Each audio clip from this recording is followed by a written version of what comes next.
আসসালামু আলাইকুম, কেমন আছেন সবাই?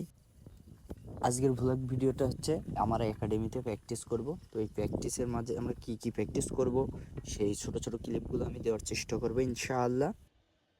তীব্র এই গরমে বেশি বেশি পানি খাওয়ার চেষ্টা করবেন সবাই।